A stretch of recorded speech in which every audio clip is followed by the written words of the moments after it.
Always has to be a shot at something. I know. They're never clean. They have to run. That's the only shot they have. They do it for 82 games. We're about to find out. He already has shown what he's capable of. Did surprise me. I thought we were going to hang in there. This makes me think that we do need to be humble. I actually think you're the only one who deserved that beating.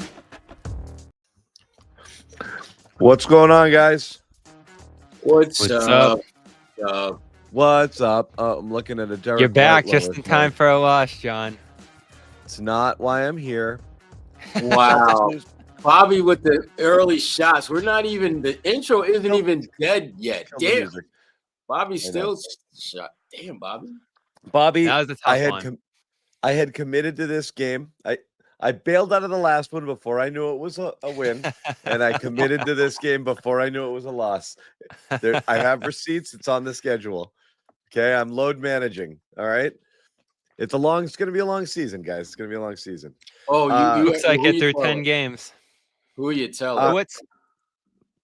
So again, we'll get into this one. Noah's down in Orlando. We'll try to get her on a little bit later. We'll hear from the guys. We'll get some reaction. It's an interesting game because I actually thought there's a bunch of good things that went on today, but they ended up losing. And we'll kind of break down why before we get into it. Quick shout out to our sponsors, starting off with, of course, Prize Picks, the #1 daily fantasy sports app in all of North America. Pick more, pick less. It's that easy. Download that app today. Get in on the action. Use code CLNS. Get 50 in your lineups after you play your first $5 lineup.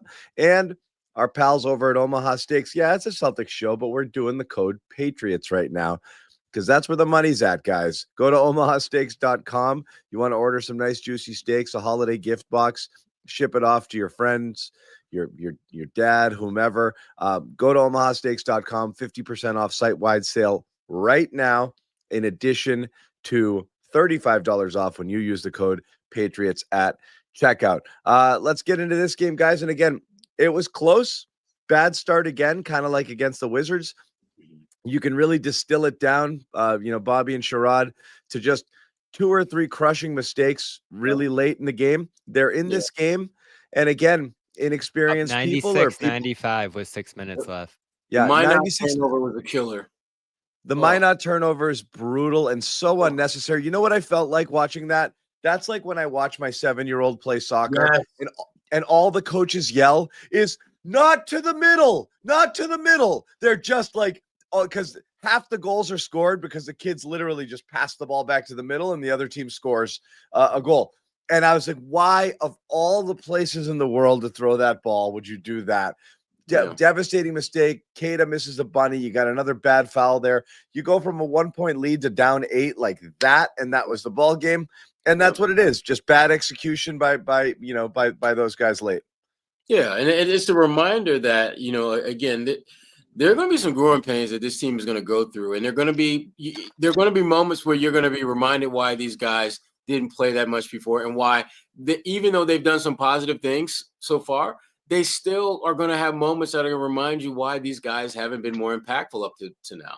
And I chalk it up as a learning moment for him, that he's not going to make that same mistake again. But damn. It felt like this. I mean, that's one of those early basketball fundamental, when you're 6, 7, 8 years old, that you're told don't do that. You would be better off throwing the ball in the front court and just throwing it away then, because at least your defense gets a chance to get back and potentially limit them from getting a layup. But when you throw the ball right towards the basket like that, rarely ever happens good when you do that. So. Then Kada misses the point blank layup the other way, gets the take foul. It's 2 guys who put their season back on the rails. That combination for them, the starting lineup with those 2 in there, plus 35.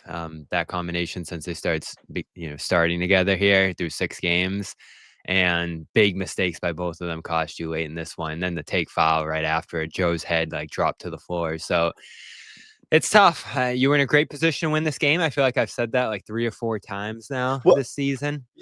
Yeah.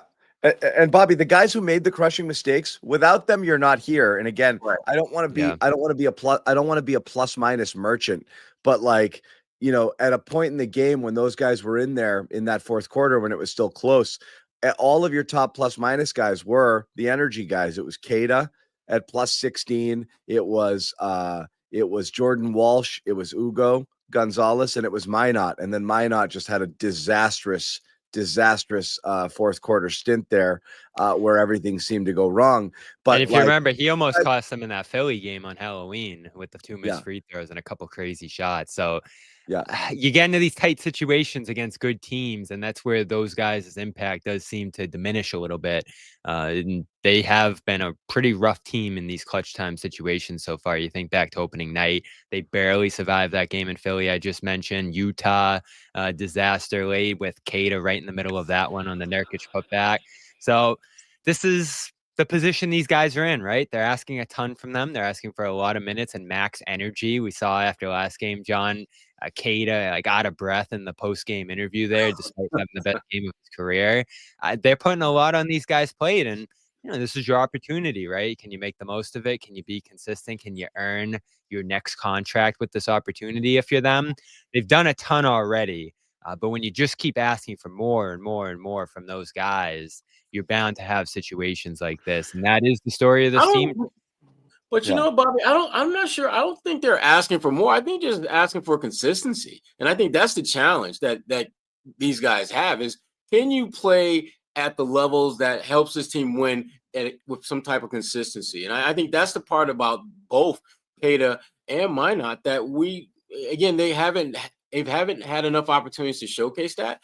But in the sample size that we've had, it's not there. It's not there, and he's not yet. Where they can give you what you need to be successful consistently. And part of it is the role they're in. I mean, they're obviously, as John, we talked about this plenty of times, they're playing up a role, and this is what happens eventually. I exactly. It's like, I don't want to do this every game where we have to keep explaining that portion of it.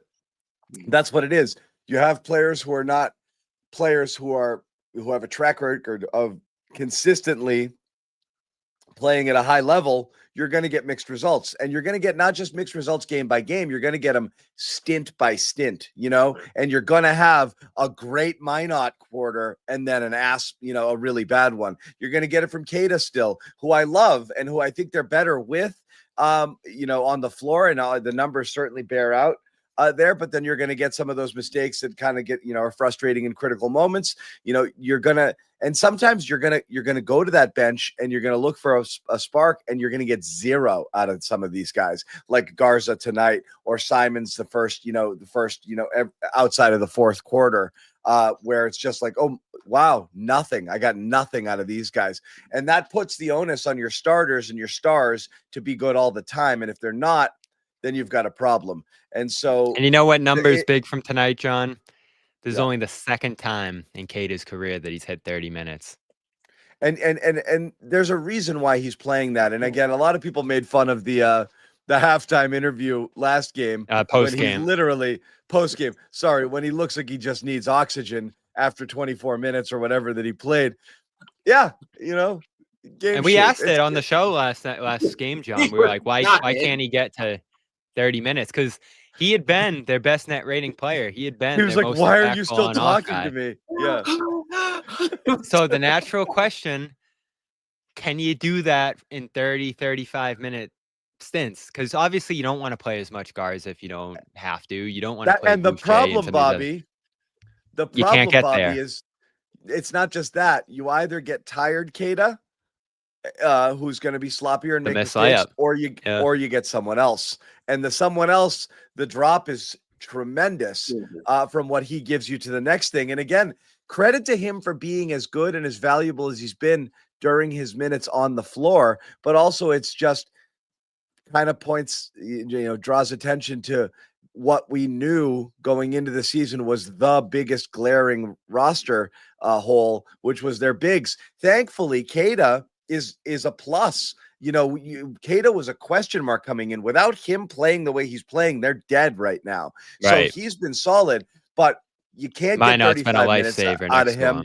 Yeah, and Minot's been great, but for the energy, and he's kind of, and he's made that front court serviceable where they're not getting killed on the glass every single night since they've made that switch. But those guys have their limitations. There's only so much they can do. And in tight games, you're playing Kada extended minutes, or you want, you're looking for offense from more places than the regular guys. And, you're going to struggle to get it. I believe second half for mine on this one, 2 points, 3 rebounds. Yeah. -2 for the game in the end. So you got diminishing returns from those two guys. You don't have other options there. Simons gave you the lift off the bench in the second half, but you didn't have the depth to complete this game. The Magic are a pretty deep team. They have a good second unit that really hurt you in this one between Black, De Silva, some other guys there. You hung in there, which is what you've done all season, but you're 4-6 now, and it's opening night, missing the 2 game-winning shots potentially there. It's Detroit giving up offensive rebounds on every possession down the stretch and blowing that game. Utah, the last second put back, and now tonight. You could be, what are we talking about, 8-2, but you're 4-6. So that's what we talked about, John. Like, they have to play perfect. There's no room for error. You take your foot off the gas for one stretch and the game's going the other way. And that's what happened tonight. It's happened a couple times this season. And it's so tough when you're getting what you've gotten from Brown. It's so tough when you've been fully healthy to this point. The schedule has been tough, but it's going to continue to be tough this week with another Magic game, Philly, Memphis, and 3 games in 4 days. Right now, what's 40% over a full season? 33? Yeah, something like that. 34. So there you go, guys, John. it's too early to count. It's too early to count victories here. But it's a little snapshot. It's just a little snapshot of like, all right, what could the season look like over a 10-game stretch? Look, that's the thing, right? There's going to be a handful of teams that are going to be difficult to beat, unless the injuries or certainly a lot of teams out west.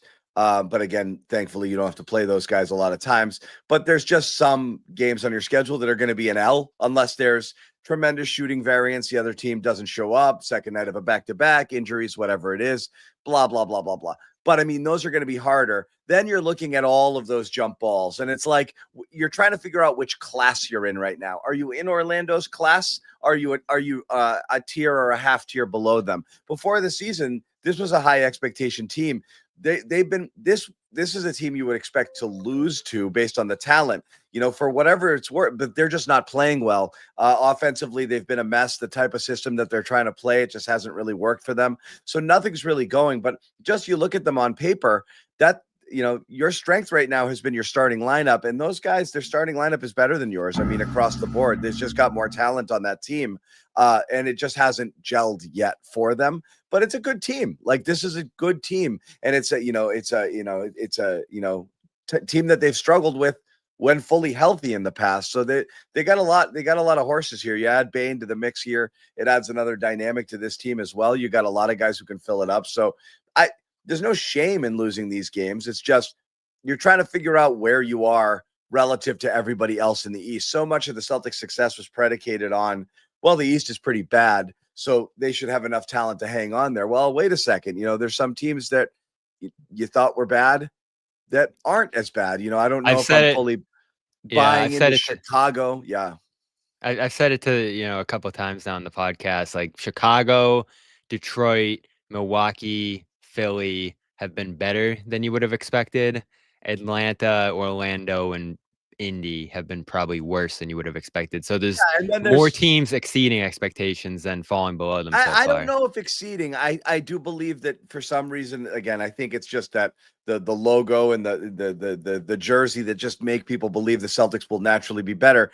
I think they're in that mix, but I think they're more in the Raptors Heat, Hawks class, than they are some of those other teams, and the Pistons is not surprising. I thought the Pistons, the Cavs, the Knicks, the Bucks, the Sixers, even if healthy, and Orlando would have all been certainly better, and the Celtics would kind of be fighting to claw behind them. And there's a couple teams that stepped up. It's super early though. I mean, Chicago could go friggin' 5 for their next. You could go 5. I don't know if Giddy's going to be in the MVP race over their next 20. So yeah, I'm not really worried about that. But they're in that kind of mash of teams, right? Yeah, and you've been healthy. That's what kills me right now, Sherrod. Like, imagine an injury on top of all the issues they've had to begin this year. Like, that's where it gets scary for them. 4-6 at full health is tough. Yeah, but they're 4-6 at full health, but 4-6 because there's so many new pieces, and that you don't want to beat Minot up too much or Kada because again I thought they played for the most part they played a pretty good game, but they made some mental blunders that proved costly. But health is everything. I mean, because without the health, I mean, they wouldn't even have a chance to compete. I mean, we're probably looking at a 2-8 team if they had like one semi-major injury to one of their core guys. The big thing for me that as I'm watching this team play more and more is their main guys have to play better. I mean, if they can get a better playing Derrick White, it looks like Pritchard is kind of getting into a nice rhythm, a nice groove. Jaylen has been out of this world.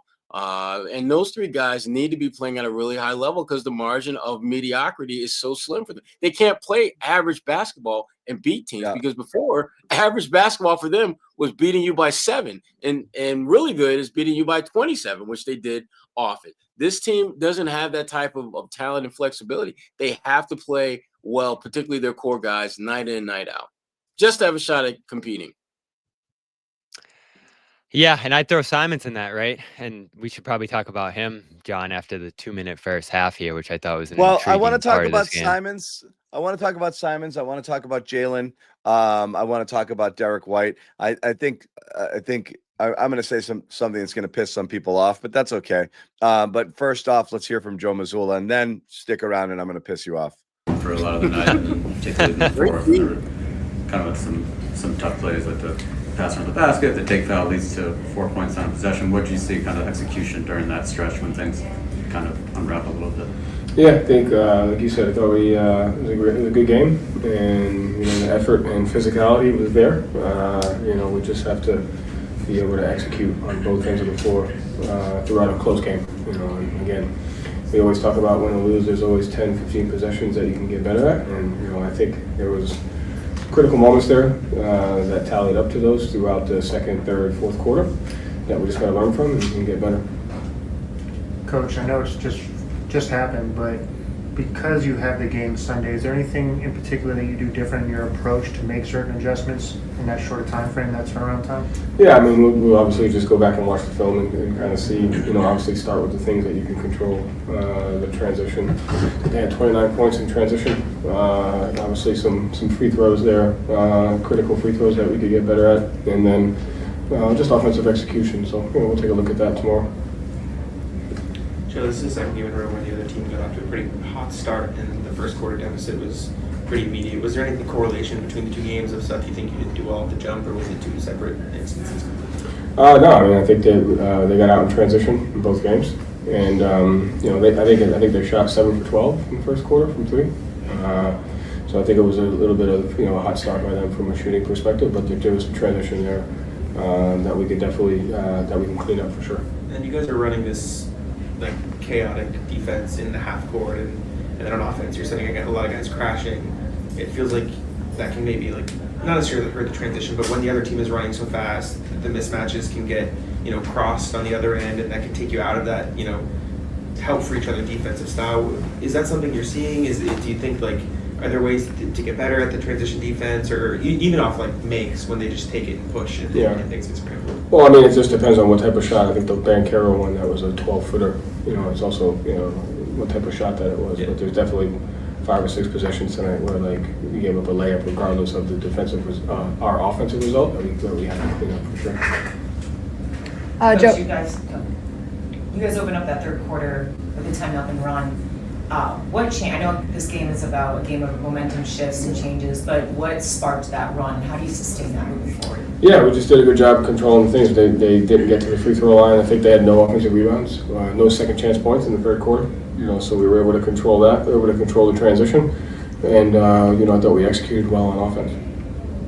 Joe, as you reflect on this game, does it feel like bless you? Just one of those where it's a couple of bad momentum swings in the fourth quarter resulted in this, or how do you process the first 3.5 quarters leading up to those plays that we all saw? Again, every game's the same. It always comes down to pockets of that. If it's a blowout, they get talked over and we talk about other stuff. If it's in this situation, those get magnified, right? And I think that's the growth that we just have to continue to fight for as a team. As we brought the effort and the physicality, we got to bring the execution you know, in a game of swings like that where it's close throughout most of it, those plays matter and they're magnified, and we just got to get better. And then two minutes for Anthony Simons in the first half. Did you have a message for him at the half of like, this is what I want to see out of you, and kind of how did he respond from that? I thought he responded pretty well. I thought he was more aggressive in the second half, and there was no message there. I think you know, he just has an understanding of, you know, what we have to do on both ends of the floor. I thought he did a much better job of that in the second half. There was no message to playing a guy 2 minutes in the first half. Oh, the message is said. You're muted, without John. saying a single word. Yeah. Before we get into it, I want to pull up a couple of comments because it's so interesting. I do think people are losing their minds a little bit. You know, we talked about everyone having to play up, and you know, I know there's some pushback here, and I've got comments like PP is not an NBA starter, and Give me a break with the Pritchard stuff. I'm so sick of Hold on. I'm going to tell you what I'm sick of. Okay. And then this start from our boy, Big Kess here, our guy.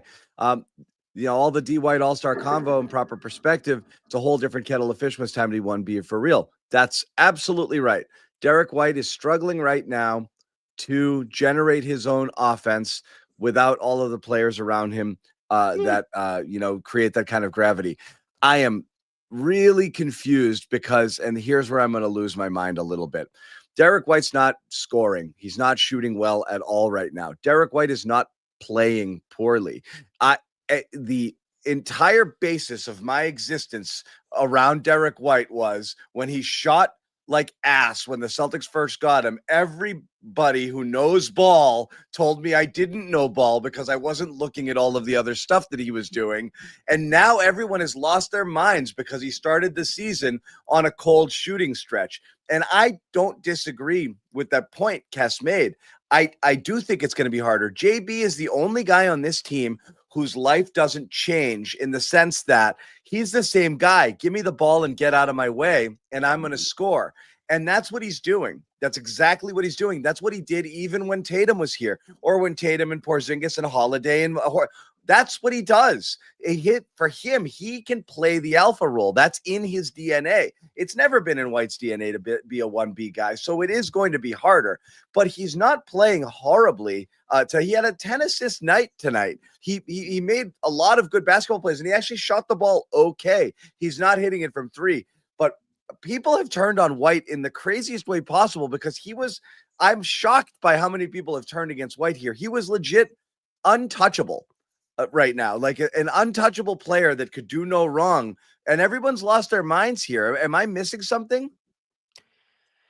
So I tallied it up after the last game. He's one of 3 players, at least going into tonight, alongside Evan Mobley and Scotty Barnes, who had averaged, I think, 1.6 steals per game and 1.3 blocks per game. He's got a 5-to-1 assist to turnover ratio too. What's Brown's? Not that good. 1-to-1, guys. 1-to-1. I will say this. I'm losing it here because Jaylen is scoring his ass off in a way that we haven't seen in a year, in 2 years. He's out of his mind. His separation he's getting on his step back, the fact that he's able to play bully ball, he can get wherever he wants. Is he making his teammates better right now? Because that was supposed to be the JB step up, and we're not seeing it yet. So everyone's gushing over the points right now, and we're missing a little piece of this equation right now. Brown's doing everything he can because this is how he affects the game best. He scores. But I'm a playmaker and I'm going to do this, I'm going to do stuff better. We're not seeing that yet from him. So if you're looking at guys who are struggling to create their own offense and you're seeing Pritchard and White, you know, having to do everything on their own, maybe offensively a little more something, you know, going on here where it's not just every time Pritchard scores, he dribbles the ball. How many times, Bobby? Like 47 times, you know? Yeah, he's got to go to work. He's got to go to work every time. White's going to work every time. You guys went over it before. There's fewer assisted threes. A lot of it's more on your own. Like everyone's forced to do stuff individually right now. So they're not playing with the pace that they said that they were going to play with. Right. And Manic said a something lot of interesting. one-on-one all over the court here on this offense. Yeah, and Manic said something interesting when he was on the show with us yesterday. He said that he feels like they're keeping the system in place from last year because Tatum's going to come back and they want to insert him into that. So they didn't want to overhaul this offense. And I don't want to necessarily. hear this kind of stuff because you guys said that they're going to be a 45 to 50 win team and a 4 or 5 seed until Tatum gets back. So now you guys are moving the goalposts. They can't suck now. Everybody thought that they were going to be fine. Okay. So come on. They either suck or they don't suck. You know, like we got to decide where we are on this thing. Anyway, go ahead. And I do think you reach, and your criticism of the playmaking with him has been fair. The assist to turnover ratio has been pretty rough for Jaylen to this point, but I do think you reach a level of efficiency. I just pulled up the pick and roll numbers for him. They're through the roof just because of his scoring efficiency. And what I'll give him credit for, even though he might not be doing certain things, is this is an offense that's been so reliant on the three again to begin this year. And he has forced the issue by getting inside, hitting tough shots, generating twos, the mid-range that you talked about, John. They came into tonight 6th in mid-range shooting percentage, even though they're 27th in three-point percentage. So, you just give him credit in all these different areas across the offense that I get the argument you're trying to make, but in totality, I think his scoring has been so good, so efficient that it does vault his impact ahead of White's so far, just because White's scoring has been, he didn't score until midway through the second quarter. There's no question. White's shooting right now, I mean, his true shooting is like 40 something. It's miserably bad right now, but his net rating is higher than Brown's. His assist to turnover ratio is good. He's just not shooting well at all. Like that's it. He's just simply not shooting. And again, this isn't excuse making for White. It's just, he's shooting like ass. This is a product of the offense that they're playing. But I'm shocked how people have turned on him like crazy. And again, the 13 threes and the 12 threes and all of that, where he started the season, he was averaging 11 threes a game through the first 5 or 6 games. It was insane. He's only shooting threes, and look at how often bad shot profile. Yeah, and look at how often he's battling one-on-one, forced to take his man off the dribble, forced to beat his guy and break him down one-on-one. I mean, the screening on this team, the actions that they're running just haven't been good enough. They've been flat. They've been slow. They've just been pretty stale offensively. We mentioned the pace hasn't been up all that much. Maybe that's something you can criticize Jaylen for because he hasn't been super efficient in transition. No one really has. There were stretches in this game, John, tonight where they were getting run off the court. And if we're talking about like who was controlling the speed of this game, it was Orlando. And that is a team you talk about, John. Everybody goes into a season saying that they want to play faster. That's what Orlando did, and that's what it actually looks like, what they went out there and did tonight, putting that into action. So this offense for this team, the defense has been great. The defense has been great. The offense has killed them. But on this conversation this is a fact. I mean, Derrick White is not a create your own offense guy. It just isn't his thing. He can get to his floaters, and sometimes you see him, he'll get to the basket a little bit. But again, so much of that is dependent on the defense not keying in on him. When he's supposed to be the 1B guy, it's going to be a struggle. Like it's a struggle for Pritchard. He has to work really, really, really hard for his shots. I don't know. I believe Pritchard is going to. I believe the 3 was always going to come back for Pritchard, certainly on the open looks. I don't know. Pritchard was great tonight. I don't know if his mid-range stuff is sustainable. Like he's out of his mind right now, in what he's doing in and around the basket and in the paint. The stat they put up, he's second only to Giannis on drives, and scoring percentage on drives. That's crazy, but he's working his ass off to get to those spots and to get, so it's harder. Everything's harder for everybody across the board right now. And coming into tonight, he was 21 for 25 in the short and mid-range. 11 for 21 in the mid-range. I mean, that's just absurd. It's and, crazy. He was struggling from 3, 0 for 2 in the corner, 15 for 65 above the break, and 6 for 9 at the rim. So credit to these guys for self-correcting a little bit in Brown's case and Pritchard, getting to other areas on the court for easier shots. I mean, that's stuff that I think but it messes everything up. It does, but it messes everything up. Like Peyton Pritchard now, instead of being a complimentary ball player who can handle the ball, distribute a little bit when he needs to, it has to literally just look to generate offense all the time. When he's on the court, that's his number one job. All of these guys have been not reduced, but their responsibilities have shifted a little bit to, you got to find a way to score right now. Because you're the guys who can do it. And it's it's taking away other aspects of their game. It's taken a little bit away from Pritchard. He came in with 5 assists a game. Yeah. So I mean, he's gotten this anyway. pick and roll game going. I think Pritchard's been good. I think White has struggled in the new role more than anyone. I think Jaylen, you do have to take a look at the passing and playmaking there in terms of setting other guys up, because they just don't have a consistent role game right now. They don't have a consistent transition attack. Their offense is super inconsistent, and you look at the head of the snake when that's happening.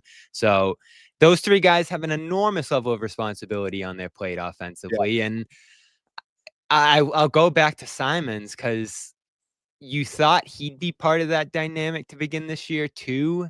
And I just don't see anything there, maybe other than a 3 going down here or there. And that might not be his fault, because he's just trying to fit in right now. But man, has he struggled to get integrated here and become a part of this offense consistently. And what do you feel like was the reason he played 2 minutes in the first half, John? I don't know, Sherrod. I was puzzled by it too, so I'll defer that one. He allowed that dunk right to Black, on the tip, and it was like I felt like that was one of Joe's like, I'm mad at you. You're going to sit for a minute, but then he sat the whole half, which was shocking. Because I looked, I was like, did I miss it? Was he in foul trouble? No, I mean he did have a lot of fouls, but they all came in the second half. When he sat in the first half, it was only one foul. He only had 1 foul, so I don't know.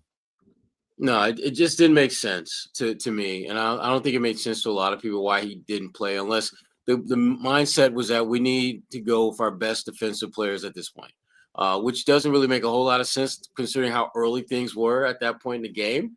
I don't know. This was a head scratcher. And Joe's response, when he was asked about it, didn't really shed enough light onto where you make any kind of sense of what he said. Yeah. Per usual.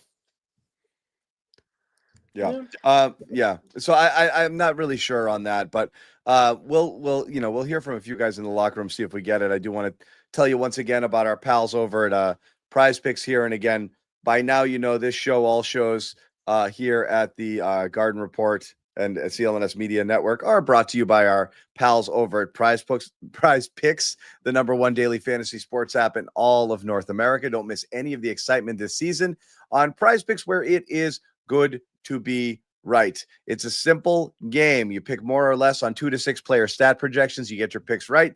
Cash in up to 2,000 times your cash. Lots of great offers and features on Prize Picks. There's free squares available all the time. You can insert those into your lineup, make it that much easier to win. There's a flex play where you can cash out early. Injury reboots, if somebody gets hurt in the first half or early in a game, they get taken off the board. It does not count against you. So lots of cool things to do. Play it however you want to play it. You can mix and match sports. I like to kind of lock in usually on one game or one block of games, but that's just the way I do it. The 1 o'clocks on Sunday or the 4 o'clocks or just one specific game. Watch that, lock it in, make my picks and go. So download that app today. Use code CLNS. You see it on the screen. Get 50 in your lineups instantly when you play $5. Once again, download the app, code CLNS. Get 50 in your lineups when you play $5. Prize Picks, it is good to be right. Bringing it back here to us. I thought about wearing the bucket hat tonight, John. I couldn't find it. Oh, yeah? I'm sorry. Orlando, and to honor the Vegas dream dying probably here tonight. Oh, yeah, the Vegas dream. That stuff always throws me, too, when you're watching them, scramble late to get buckets and substitute with 0.5 seconds left in the game. It is so weird to see that, but yeah, the dream is probably dead here with that one loss. It's going to be a challenge for them to get in here, but we'll see. It's they got if they win next one, they got a cupcake against Brooklyn. I guess it's not impossible, right? Yeah, you'd have to run it up there, but the Pistons are running it up right now against them too. So everybody's going to do that. I would guess they probably won't get in after this. And they only beat Philly by 1 in that game that they did win. So yeah, this didn't help them here. Would they lose by 13? So -12. So we'll see. It's possible. But they got bigger concerns right now than winning the cup. Who predicted they'd win the cup? That was one of the bold predictions. Jimmy. Man, Jimmy.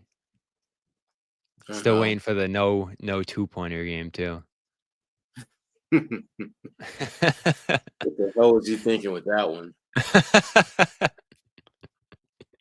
Someone actually asked me. They were like, I was telling someone on one of the games, I was like, "Oh, we did our bold predictions going this year," and he was like, "Oh, what was the craziest one, or like what was the worst one?" I was like, "Someone said that the Celtics weren't going to hit a 2 in a game." Yeah. I don't know what the hell Jim was doing that. Yeah. Other things to, kind of look at throughout this game. I don't get the Simons thing. I don't get the doghouse thing. I don't get Mazulla putting people in the doghouse in general. I think ultimately, So I'll say what this: everything's- it kind of worked getting him going into the second half with the 3-point outburst and a little defensive energy there. So maybe it motivates. I don't know. I don't get the psychology of the Simon situation right now, where he comes in and he's under lockdown and has to go through defensive training camp. And, if you don't improve on that side of the ball, you might not play as much as you wanted to here. Like, we're really, what I was thinking, John? We're in a very Schroeder situation with him right now on this team. Where like, the skill set's obvious. Like, what he adds to the team is pretty clear, but he just hasn't been empowered to do that yet so far. And it feels like he's like, and I've been around him, John. Like he's walking on eggshells. It feels like, stepping into this team. Like he doesn't want to mess with what Brown and Pritchard and White and some of these guys are doing coming in here. Like the onus has been on defense with him, like heavily. And I get it, right? Like you want to improve the part of his game that's been his biggest weakness to this point, but it doesn't feel like they've allowed him to be himself. And credit to him for, going through these stretches like in the second half tonight where he becomes a microwave scorer. That was a big reason they beat New Orleans for their first win of the year. But I just feel like his impact's been so understated so far. And obviously that's going to be the case when you play him 2 minutes and a half. Yeah. Facts. Yeah. I mean, they never embraced him, John, from the minute he got here. Like you never saw him.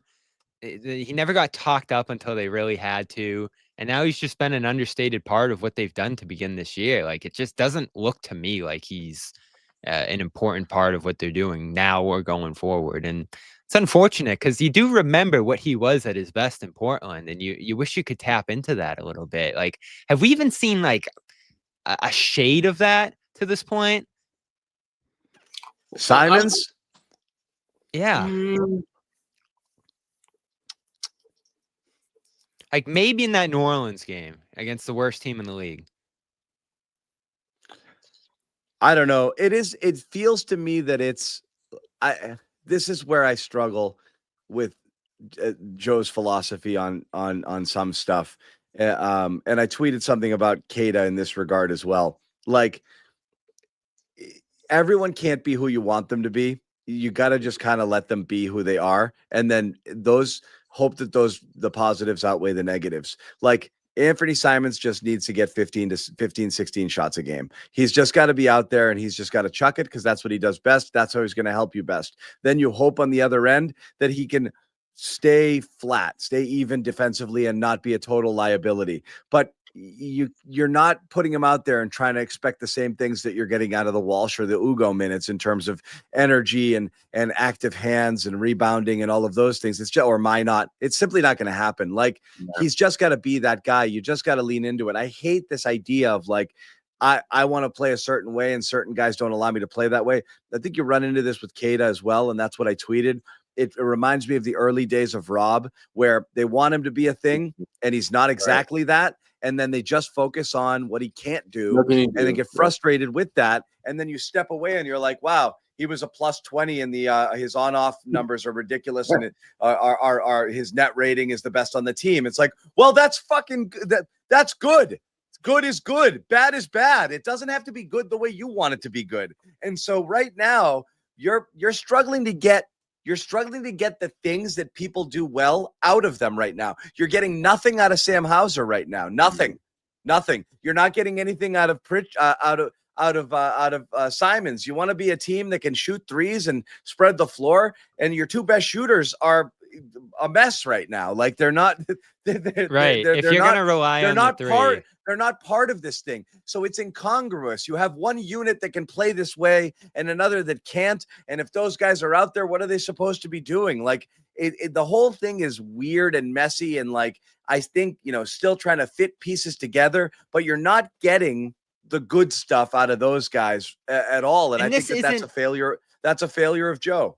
Yeah, and this isn't the guy like Ugo, Walsh, Minot, guys like that. You understand mixing and matching and different guys on different nights, right? Like this is a guy who should be a shoo-in with a pretty significant role. And I'm not going to get into the start, sit, Pritchard, Simons thing because honestly, the more I think about it, I don't really think that matters all that much. And Pritchard has played well enough to continue to warrant continuing to start. Like if people really want to make that argument, I won't begrudge them because I mean, you're going to have to try everything through the course of this year probably to figure this thing out. But I think it's more that Pritchard has been heavily utilized and involved and active on the ball in his minutes. And Simons has just floated around and waited for his shot. So maybe that comes down to starting, sitting, but I feel like it's more than that right now. I think it's aggression. There's been a couple quotes through the last week or two here that the coaching staff's been begging Simons to get more aggressive and has been trying to figure out like, where's your spots? Where do you like to get the ball? What kind of sets can we run for you? So there's been an active attempt, at least from what we've heard, to get him more involved here, but it's just been a pretty passive, understated start for him to begin his Celtics career. And he hasn't been horrible. He's been efficient. Like, look at these numbers here. This is pretty much what he's done at low volume to begin this year throughout. Yeah. I'm going to put this up here now. And again, it's interesting because I'll ask you guys. Okay. We made this a poll. And I mentioned Hauser and we talked about Simons. I threw Baylor Shireman in there as well. And Derrick White, which Celtics player are you most worried about? What do you think the early results are right now? Probably if you had Pritchard, to guess. right? Pritchard's not even on the poll. Oh, who was on the poll? Jaylen. No, who are you most worried about? I put Derrick White, Sam Hauser, Baylor Shireman, and Anthony Simons. Who are you most worried about right now? Got to be Shireman, right? I'm going Derrick. Derrick by what Can't be percentage? Derrick. I'd say Derrick? by 17%. Derrick is the 57% right now of people in a 4-person poll think Derrick White is what they're most worried about. Mm-hmm. I mean, did Shireman even play tonight? He didn't play. Yeah. Can't worry about what you can't see. Right. I guess that's the point. Baylor's not worried about Baylor. Like, oh, it's more of the, I think we talked ourselves into him being a fixed rotational player entering this year and a possible year 2 leap. And he looks like he's going to be playing in Europe in a year. Did he go behind the back last game, or was that the Utah game where he threw the ball away? Utah going behind game. The back. I knew that wasn't going to be a good result for him coming out of that. Yeah, it's tough right now. I mean, I was saying a week ago, John, there's been more good than bad here. I mean, there's been the same amount of good and bad here. I think we're tilting toward a little more bad than good at this point, which record-wise makes sense. What? What? And again, it's funny to me. I don't know what every single person in the chat right now thought heading into the season. I do feel like the consensus view was they're going to be better than people think. They're going to be a 45 plus ish win team. They're going to be outside of the play-in. They're going to be competing for that 5-6 slot with a possible top 4 finish. Mannix was still saying that yesterday. I feel a lot of people felt that, so it is surprising to me. Maybe the people watching this show still are the ones who did not feel that, and that's why it's overwhelming. Or all of you flipped. I don't know what. This is nothing about what's happening so far this season is surprising, including some of the people who are struggling, because as we said, everybody's being forced to kind of punch above their weight class, and it's an adjustment. And that includes the good players like White and Pritchard, who've struggled with their shots early in the season because more is being asked of them. None of this is surprising. I don't think Derrick White is a number 2 offensive option on a team. I don't know that Peyton Pritchard is a set it and forget it starter on a team. Not that he can't be, but I do think he's better suited as a spark plug. Vinny Johnson, come off the bench, microwave, heat up and score a bunch of points mode. That's where he's best suited. And everybody, Sam Hauser's not a starter. It lasted 2 games. He's not a starting NBA player, not a starting NBA player on a good team. You bring him in and he knocks down some shots, hopefully, and that's it. He's not your guy. He's not that guy. Right. And if you're stacking up the positives still. So all of this stuff is not surprising, but also I think people were like Jordan Walsh leap, Baylor Shireman leap, and you're not getting that stuff either. So you're not getting a lot of these things. Those guys are just coming into games playing for their life. Isn't that what Walsh said this morning? Like, he was asked, are you playing for your life right now? And he was like, yeah.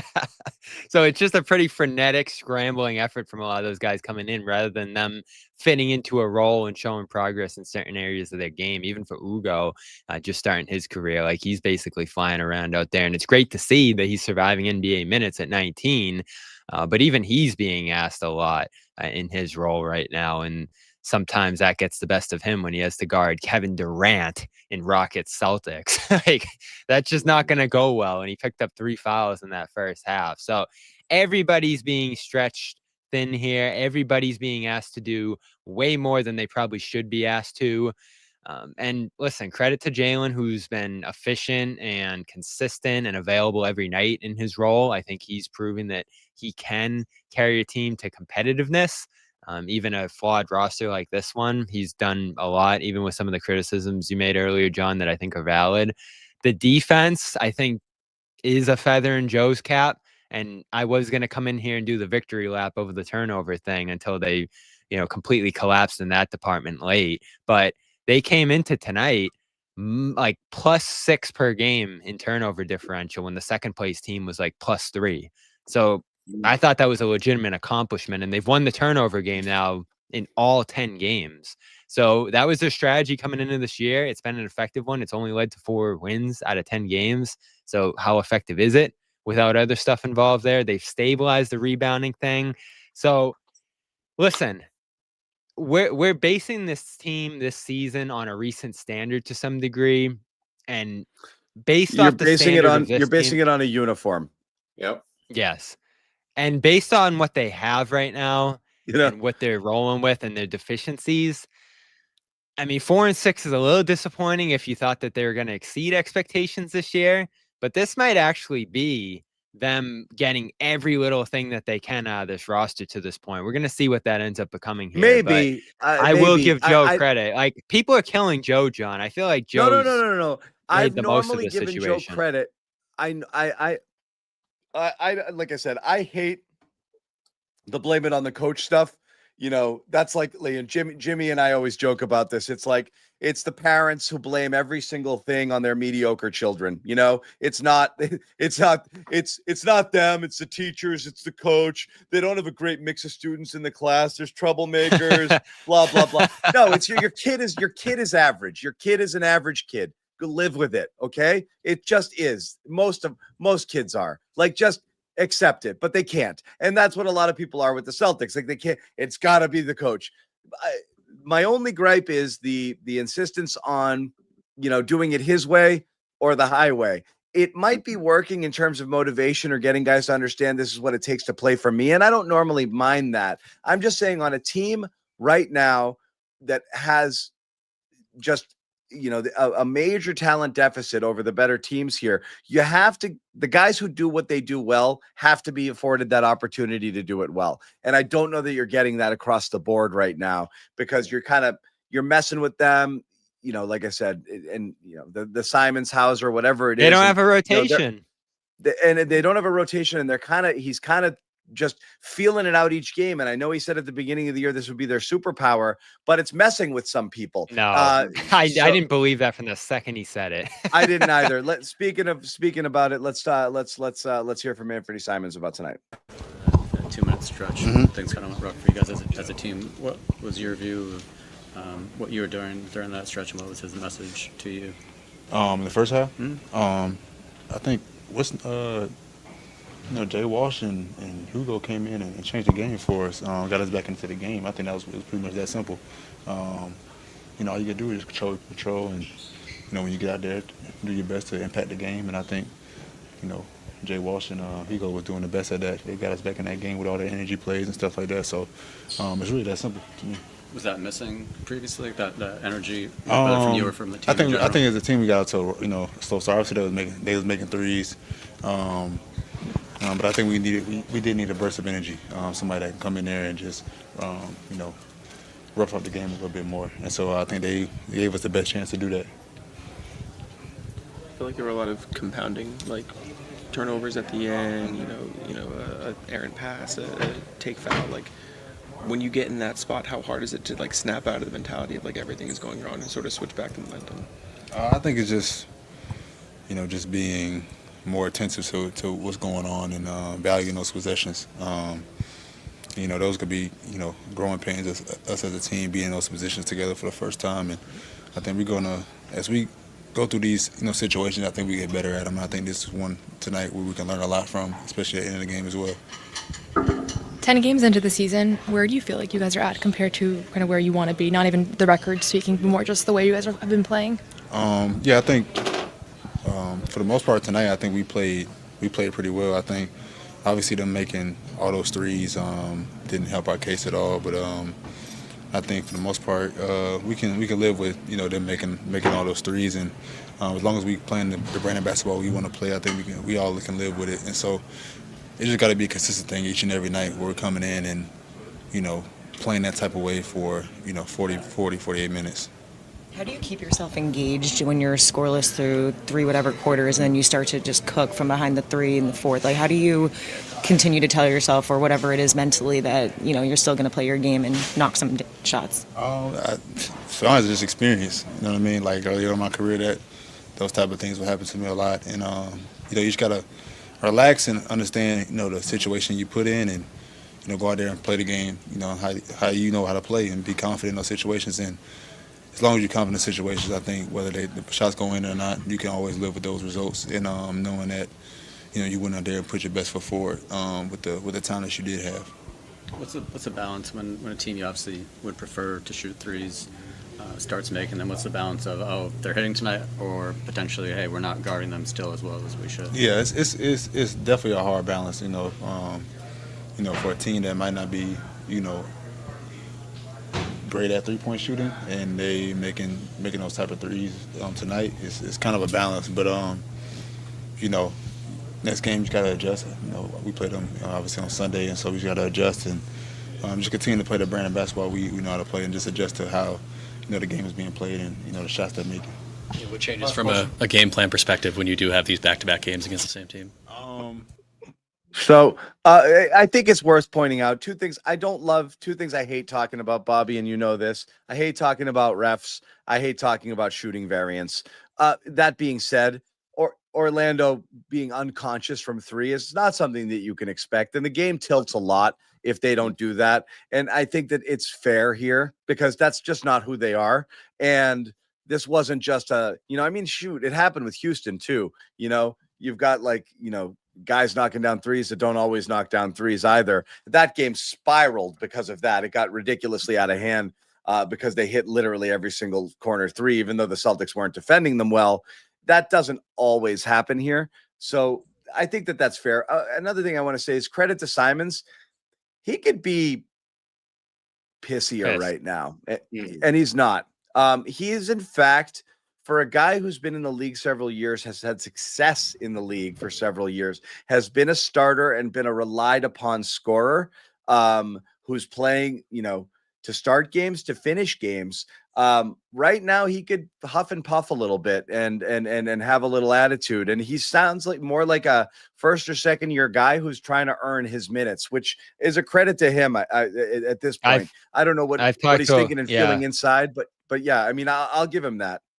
I've talked to him a lot to begin this season, and that is something I felt, that he doesn't want to step on anybody's toes, that he doesn't want to overassert himself. And like I said, the coaching staff has tried to push him to be more aggressive, to be more himself. And it's been a balance for him coming in here. And listen, they've asked a lot from him. I think Joe's, we have the group of guys on this team who Joe's been tough on. I think he definitely falls into that category here. But I think, just talking to some of his former teammates who have stopped through Boston over the last couple weeks here, like there's a humbling element to getting traded for the first time, as he did there, after being the man on that team, after pretty much leading the franchise through some down years. They lost a lot of games over that stretch too. And there was this perception that his defense was a big problem, and he's addressed that head on. He's accepted that. And even in a contract year, he's embraced a smaller role to try to help this team win. And how long will that acceptance last if things go off the rails here? I think that's going to be a good question with a lot of different guys here. I mean, do you think he came in here, John, expecting to say, "Oh, Jordan Walsh and Hugo Gonzalez were playing good, so I'll take a seat"? Right. No, I mean, again, but he hasn't. And again, I've covered, I've covered sports for a long time and seen multiple teams in multiple situations where guys don't handle it this well. Malcolm Brogdon handled it pretty well, but he still played a key role. But inside, he was seething. He didn't like it one bit. He did not. And credit to Joe. I mean, Joe has good buy-in right now across the board with this group. The energy level's high. The commitment to the system's high. So and that's a positive. That's my fear. Is you wonder if that's going to wane for certain people. You're never not going to have buy-in from the guys who are fighting to prove that they belong in this league. You're always going to get Minot. You're going to get Kada, even if he makes some mistakes. You're going to get Ugo. You're going to get Walsh playing their asses off, even if it's imperfect all the time. So you've got guys who are playing minutes right now. You expect buy-in. You're expecting it from your professionals as well. Pritchard, you're expecting it from White. You're expecting it from Jaylen. So you have enough guys who are getting the minutes. I'd be shocked if one of those guys, Simons was really the only wild card because he's coming from somewhere else. He's in a contract year and he's a borderline star. I mean, he's a guy who's, again, good scorer, bad team. There's lots of those guys, but he could be the only one you could see bucking, and it hasn't happened so far, even though he's kind of been yanked around a little bit. So I will say credit to him. I am curious, though. A lot of people in the chat have been calling for him to start from the beginning and calling for more Simons minutes and then just see what you can get. Because in terms of natural scorers on this team, it's Brown, it's Pritchard, it's Simons. Those are the natural scorers on this team. And, you're not utilizing one of them enough at the moment. So it's a fair conversation. We'll continue it in a minute. I do want to jump in here and let everybody know about this special offer. And you see it on the screen. I'll tell you about it first. Then I'm going to show you some pictures of juicy steaks to get you all excited about it. But omahasteaks.com, you go there. 50% site-wide sale right now. In addition to that, there's 20% off on select items. And you can get an additional 35% off when you use the code Patriots at checkout. And check it out. That's the good stuff right there. I know, man. I hate this late at night. It makes me hungry. But again, everyday dinners, effortless entertaining, unforgettable gifts. Omaha Steaks, terrific experience here. USDA certified tender steaks, juicy burgers, convenient comfort meals, chicken, potatoes, desserts, all sorts of stuff. And as we said, early Black Friday sale gets you 50% off site-wide and an extra 20% off select favorites at omahasteaks.com. Plus, our listeners get an extra 35% off with the promo code Patriots at checkout. I've already ordered mine. I'm halfway through my first box of ribeyes, which I got 8 ribeyes. The kids like them too. So this has been great for us. I got a roast coming to me around Christmas. That's something you guys could do as well. You can order ahead, get something sent to you, or send it as a gift in and around Christmas time. Order it now, save yourself a ton of money, and send it to somebody special over the holidays. So again, save big with Omaha Steaks. Visit omahasteaks.com for 50% off site-wide and an extra 20% off select favorites during their early Black Friday sale. And for an extra $35 off, promo code Patriots at checkout. Terms do apply. See the site for details. Once again, 50% off at omahasteaks.com. Promo code Patriots at checkout for an additional $35. So, Bobby, you hate this conversation, but I'll ask it again. I don't think it matters as much as people make it out to matter. But if you want to try something new, would you consider Simons over Pritchard in the starting? I don't. Yeah, I'd consider anything. Yeah, and I've said that since the start. I just don't understand why that's where people are looking. Like, Simons does have his flaws as a player, and there's a reason that he didn't attract major attention across the league. Boston couldn't move on from him despite an apparent desire to do so here. And part of that's the contract, right? But part of it is his ability to fit in on a team like this. And What I struggle with here is what people think he is. Like, do people watch him night in and night out in Portland and like fully absorb who he is as a player? Or did they just look at the stat sheet and say, whoa, he put up big numbers out there. He's better than Pritchard. Pritchard's been pretty solid to start this year. I know, but let's this is where and we the have to starting step lineup's out of been this. good too. This is where we have to step out of this conversation. I actually do think Pritchard is a slightly better defender, even though he's a little bit smaller. He's just better at keeping guys in front of him.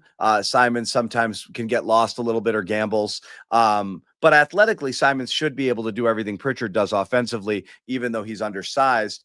He's a little taller, but he's not, Pritchard's stocky. He's got a good base. So I like Pritchard. He competes on defense, but defensively, it's close. It's not a wash. It's not like it's not Holiday. You're not switching out offense for defense here. It's two offensive players. So like, I could say the same thing. I think what's going to happen if Simons was here. If Simons was here and he was your starting point guard and Peyton Pritchard came from Portland averaging what Simons averaged, we'd be having the same conversation. Like, don't we know what Pritchard is? He's just a guy who scores a lot. They're the same guy. Yeah, sort of. They score. Points. They're bucket getters. Yeah, that's what they do. And the Simons pick and roll numbers have been good. I don't know. What do you feel like, Sherrod, on this topic? Because it's been one since the summer. It has. And think about it. The minute you get to a point where you have a resolution, it's going to change and you're going to be back to where you were to begin with. I just don't think Simons can win in this conversation, no matter what he does. He might be soft, as people are saying in the chat. Pritchard might be more of a dog. I think that's fair too. Listen, I do think. Listen, I'll give the people who want to see him start some credit here in the sense that if he starts, he will be more empowered. I don't think there's any doubt about that. And Pritchard does have the pedigree of coming off the bench and succeeding in that role. But on this roster, with the depth so thin and the bench has struggled so much at times, I think if you flip those two, the starters might continue to thrive and the bench. Can I ask you guys a question? I missed it. What George is asking here in the chat. Was Joe asked about Simons minutes? Yeah, he was asked if he was sending a message with those, and he said there was no. Okay, I missed it because I was kind of fiddling around with other stuff. Yeah. What did he say? He was asked if there was a message there, and he said there was no message, but Simons responded and played well in the second half. Blah blah blah blah blah. So, but he didn't give a reason why. What? So that was the question. Was there a message? Okay, guys, we just got to ask straight. Just why did Simons only play 2 minutes? That's the question. That's okay though. But message or not, I still don't know why. We still don't know why. No. He wouldn't have said it even if he asked direct. But I know. You get some closer to the question though. If you ask him, I want him to squirm. Yeah.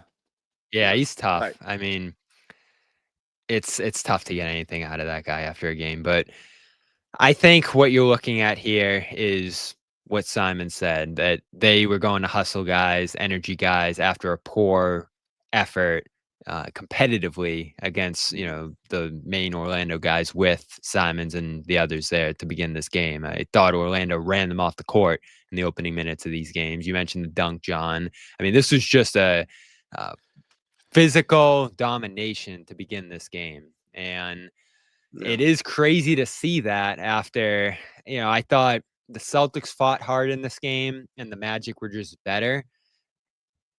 Just April? How many months ago? The Magic fought hard in that series and the Celtics were just better. And now it's flipped almost overnight now between these two teams here. So it does have you thinking a game like this, even though you were right in it, even though you did all the things that you had to keep it close, that there's just going to be a lot of games this year where you're outmatched. Like they did limit Paolo. They did win the rebounding battle.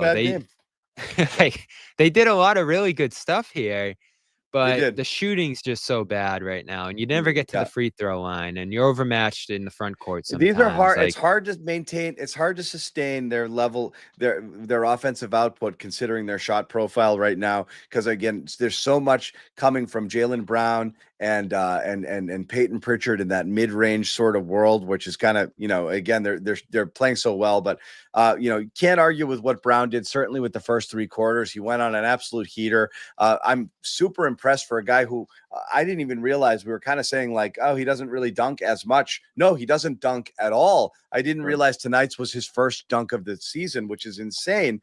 But for a guy who still seems to be, either recovering from the knee or still nursing back the hammy, the explosiveness isn't all the way there yet. He's getting more separation on his jumpers than I can ever remember getting. His footwork is off the charts good. Jab step, getting people off balance, getting back and getting his shot off.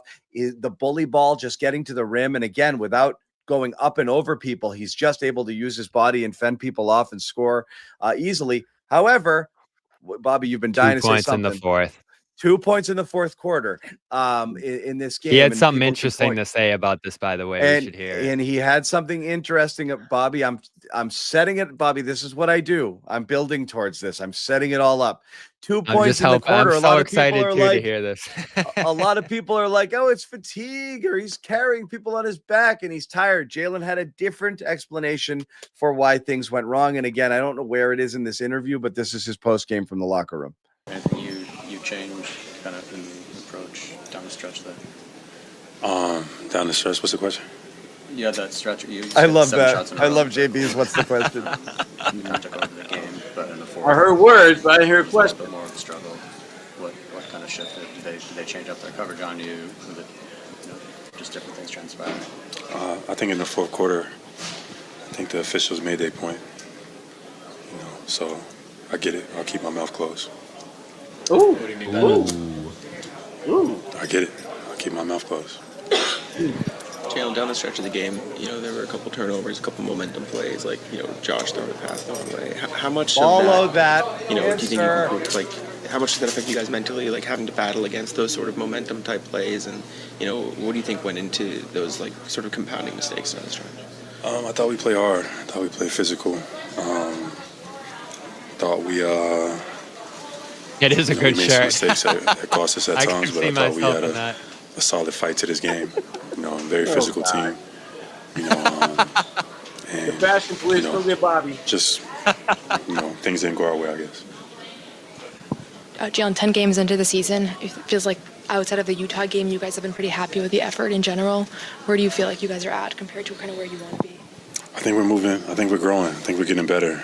I'm liking what I'm seeing from certain guys, and that's the most important thing, continuing to get better. I know, we're not an organization or a fan base that makes excuses, especially games that we feel like we can win, but it's a part of the learning curve and process, so it's still early in the season, and we got to continue to fight. I'm going to continue to fight, continue to help my teammates get better, continue to see where the game and give the game what it needs to be, but that's a part of it.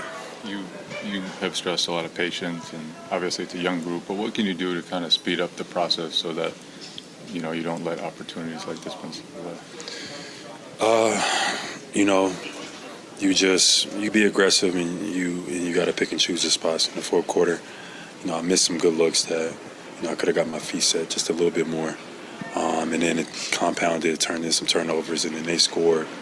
And for our team, they probably need me to make those shots. So, I'm human. If I shoot a shot and I feel good about it, I feel good. But I gotta be a little better, I guess. In your view, what sparked the run that they were able to go on in the first quarter? In the first, I thought we kind of came out too flat. I came out a little too flat, not aggressive enough. We got to be a team that throws the first punch. I'm used to being that, but I think I was looking and assessing a little bit too much instead of just get into what I know, and it led to us having a slow start, and we picked it back up and things like that, but we can't give up 37-point quarters.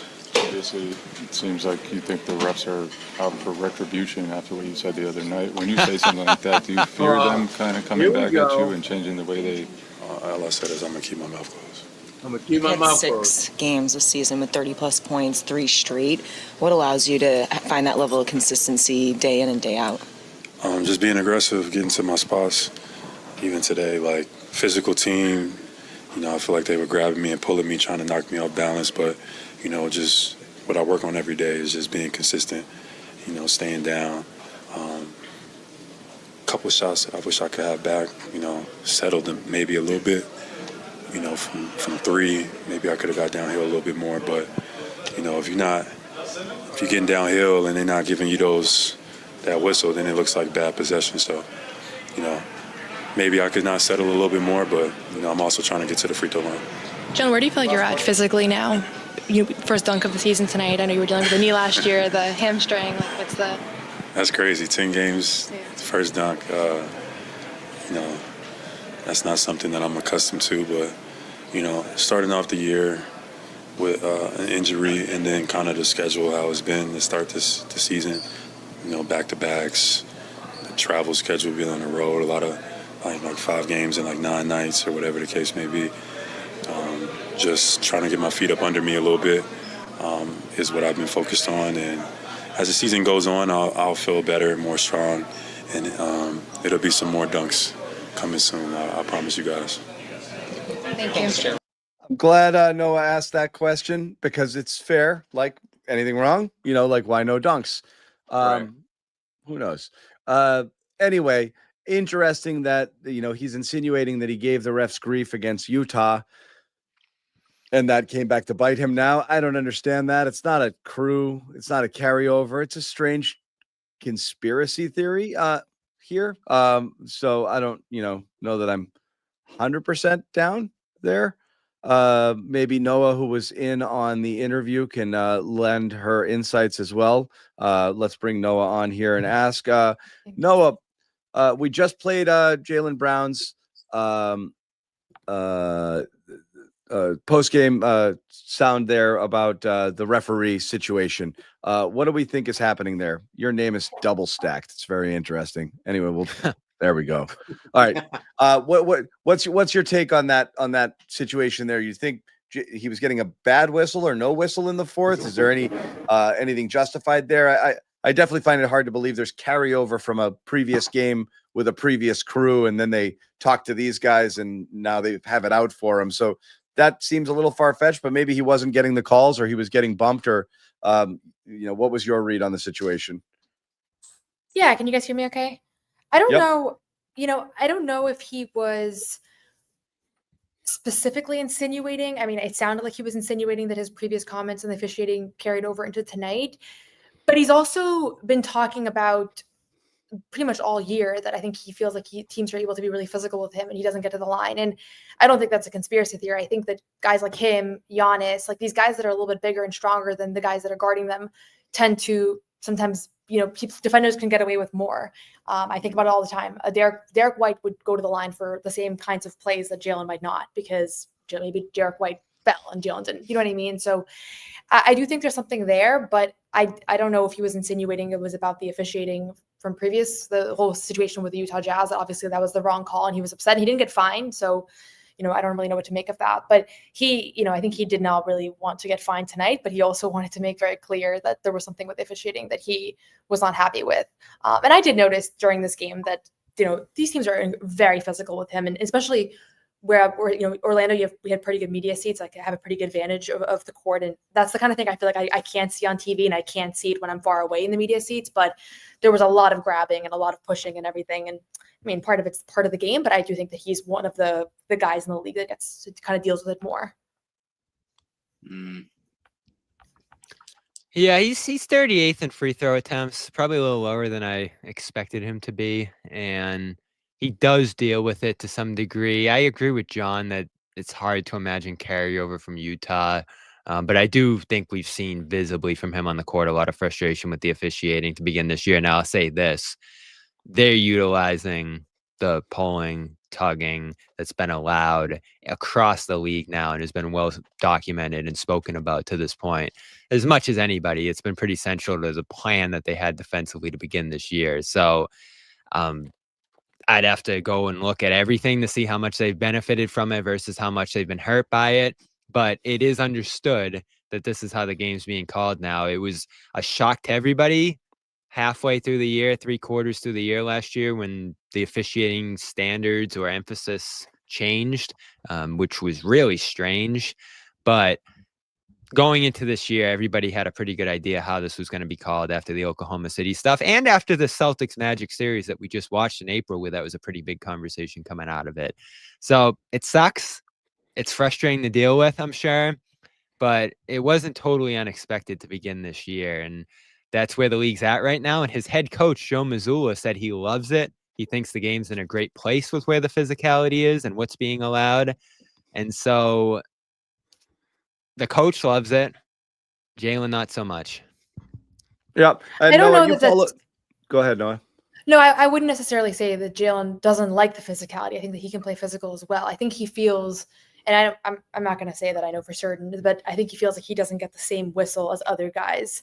And there is true, I will say, just watching a lot of NBA basketball, there are a couple of players, more than a couple of players, that do not get the same kinds of calls as other guys. And I think it has a lot to do with like their strength. I think Giannis is, I keep bringing up Giannis, but I feel like he's one of those guys, every time I turn on the Bucks game, I'm like, they didn't call that? Like, if it's somebody else, they call it. So it's one thing to be like, this is the way we're going to do officiating. But I think that where you start to see people get upset is not about what the standard is. It's about when they feel like the standard deviates for certain players. I think that's always the root of the critiques from individuals.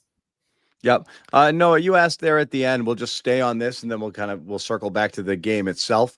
You had asked about, I was surprised. I mean, we've talked about on the show that, Brown doesn't dunk anymore, but I didn't realize he didn't dunk at all. And tonight was the first dunk of the season for him.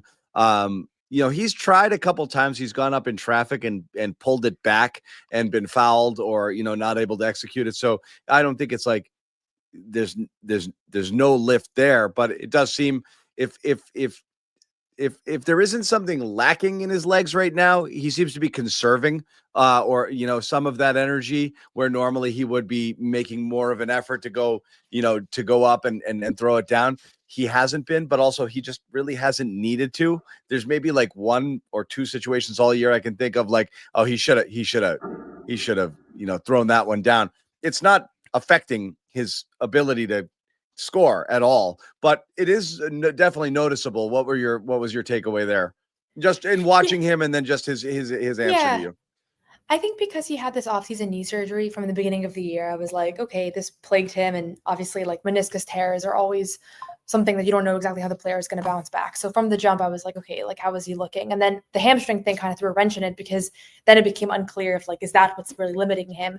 My understanding from the couple of times that I've asked him about how he's feeling physically, it's not that he can't dunk or he can't jump or he's limited physically. It's more that he is being cautious because of the risk of re-injury with a hamstring tweak.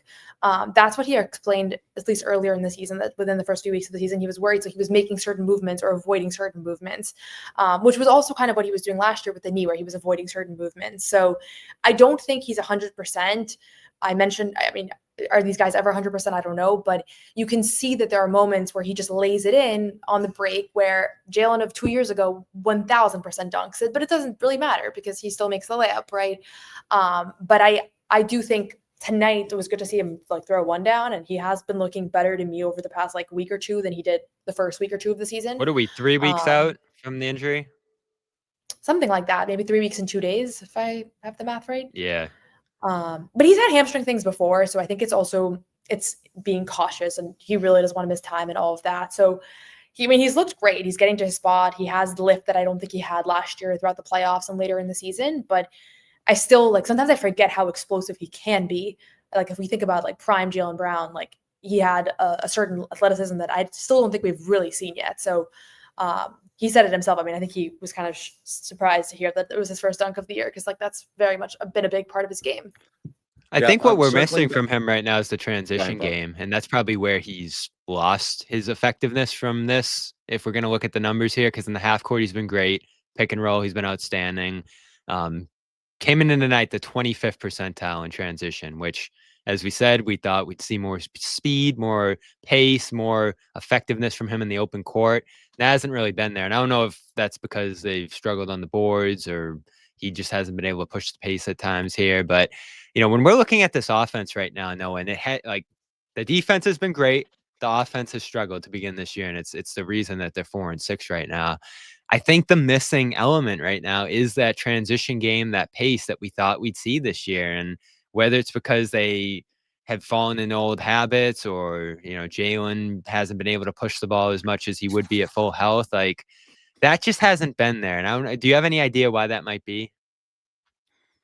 Yeah, I mean, to be honest with you, like I think maybe I'm at fault here too, but like I was all excited about the transition game from training camp, like how much they talked about it, and it sounds really good, but they don't really have a ton of transition players. Like they don't really have a ton of guys that have done this, and everybody I thought at they training did. camp, who from this current roster that I thought they had more athleticism. I thought they had more speed. Simons, Minot, Pritchard certainly loves to run. Well, I think Derrick has been hurt.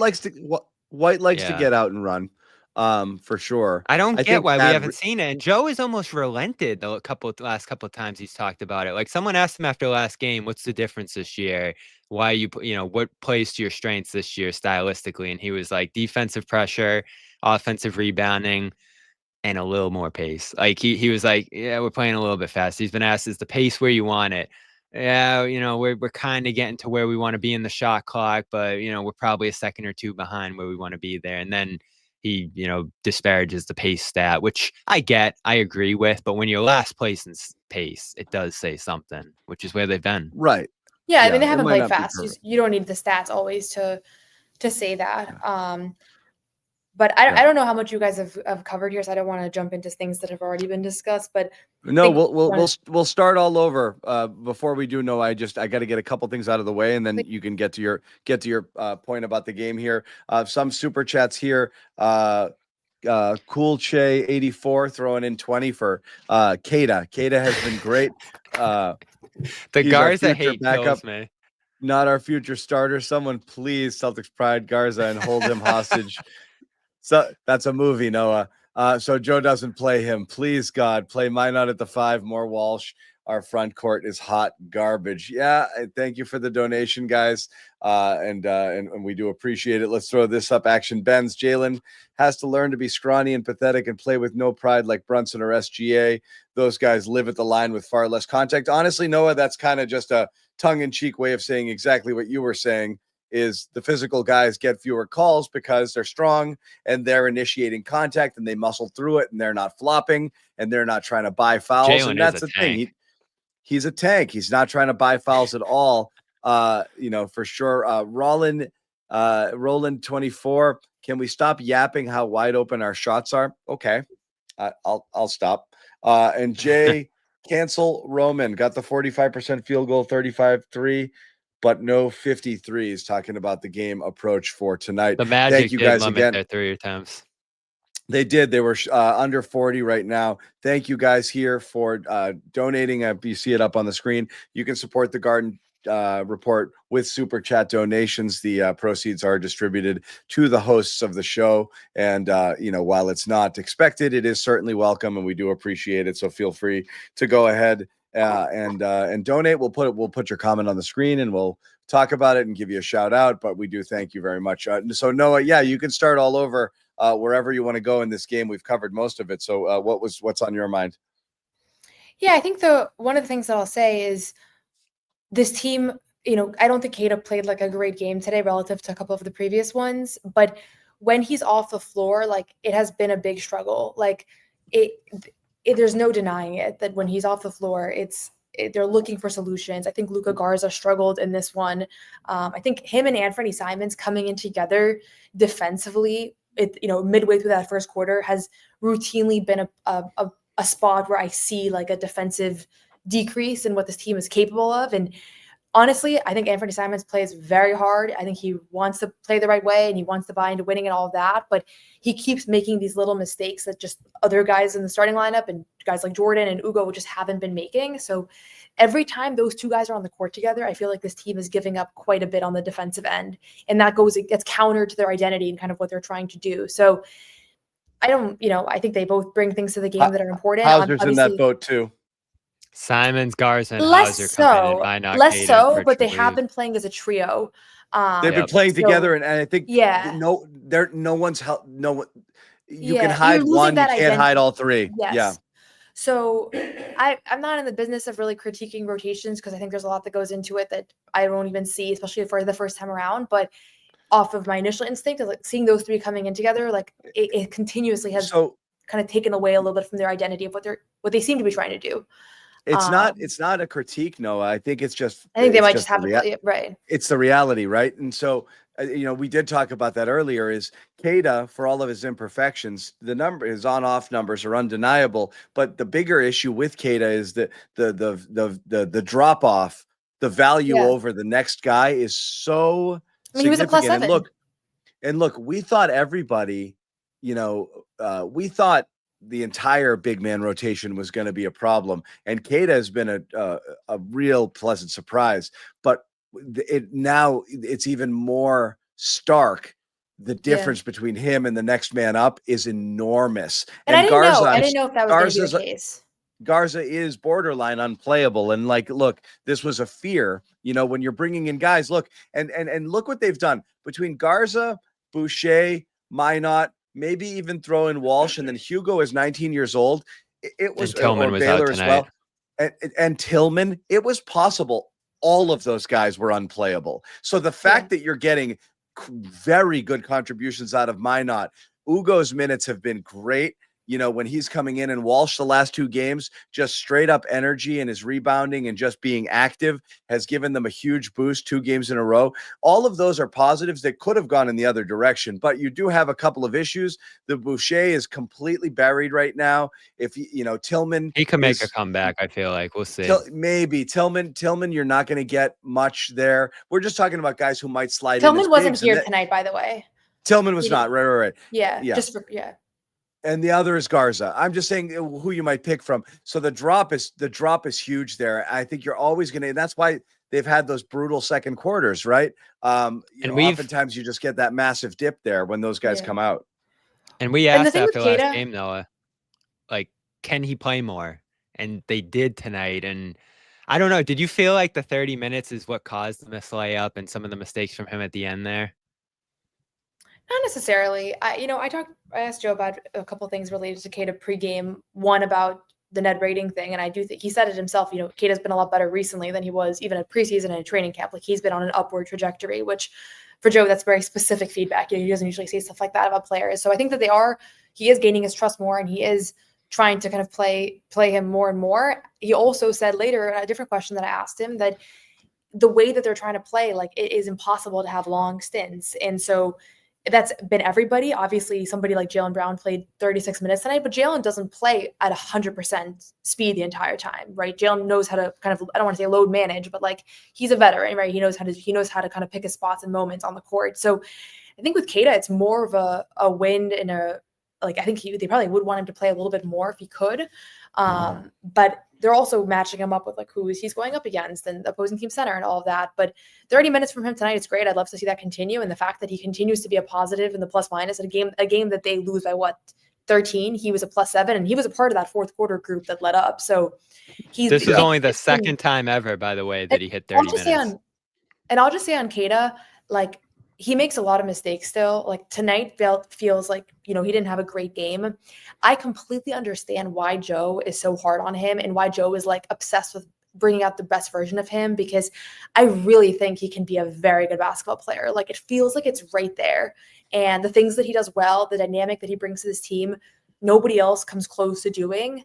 And I still think he cleans up a few of these mistakes that he routinely makes. There's a couple mistakes that he makes that same kind of mistake every single game, and it feels fixable. So regardless, big picture, they found a good player here. Whether he's going to be a guy that plays 30 minutes a night in the NBA for the next 5 years or not, I don't know. That remains an open question, but I really like a lot of what he's doing, even in nights like tonight where I don't think he played a perfect game. Yeah. I mean, yeah. And even his imperfect games, the results end up being better than what they look like sometimes. And tonight was an example. And again, a lot of those numbers, I think, kind of really dipped in that fourth quarter. I think I tweeted with about halfway through the third quarter, all of the energy guys had the best plus minus on the team for the Celtics. And it was at that point, Kada +16, Walsh +13, Minot +12, and Ugo +11. Kada and Minot, who were in there for that fourth quarter collapse went all the way down. Kada down to +7. Minot ended up in negative territory. He was there for a lot of that stuff. And again, you can pin the entire swing of the game on those guys' screw ups there with it's a 1-point game, and then Minot throws it in the backcourt. That turns into a 3 going the other way on that turnover. The Kada missed bunny, and then the take foul situation, just crushing mistakes from those guys. But you wouldn't be in the game without them without the efforts that they gave you in the early part of it. So Noah, as you told Joe, the game wasn't lost there; it was lost wherever. Or it doesn't. I don't know how that all works, but Well, what's funny is that I know it's like the plays. Honestly, they were up by 1. Minot had a great hustle play to get a loose ball. Recovered that was right in front of us. Recovered that loose ball into and throws it over. Yeah, who was it? Anthony Black, I think. Anthony Black. I turned to Jack in that moment, and they were only down by 1. I was like, I feel like the game was just lost. Like you could feel it. Like it was the definition of a momentum play, and it's not his fault. I mean, it was a hustle play that he made the wrong decision on, but they just can't afford that at all right now. And there were some earlier in the game as well. Like Peyton Pritchard was saying that he had some in this game that he felt earlier in the game were kind of turning the momentum. Which, speaking of, have we talked about Peyton Pritchard? We talked about how people want to send him to the bench. Are you guys serious? I'm not. That's what that's still how the people here feel. You know what? Let's not talk about it.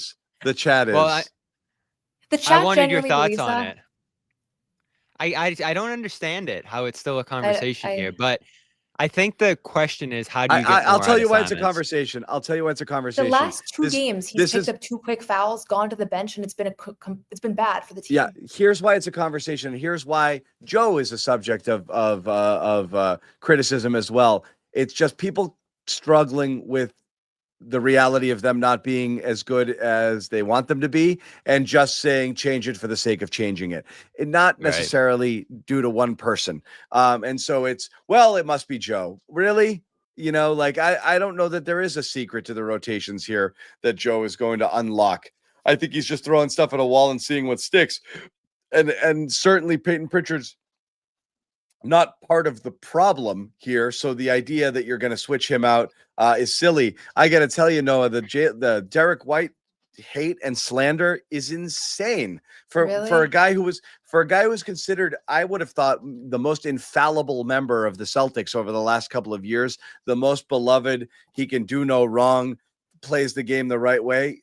People are ready to He got the most votes. Who are you most concerned about? I ran a poll. Who you're most concerned about? 4 people on the ballot, and White got 60% of the vote. So people are losing their mind. People have lost.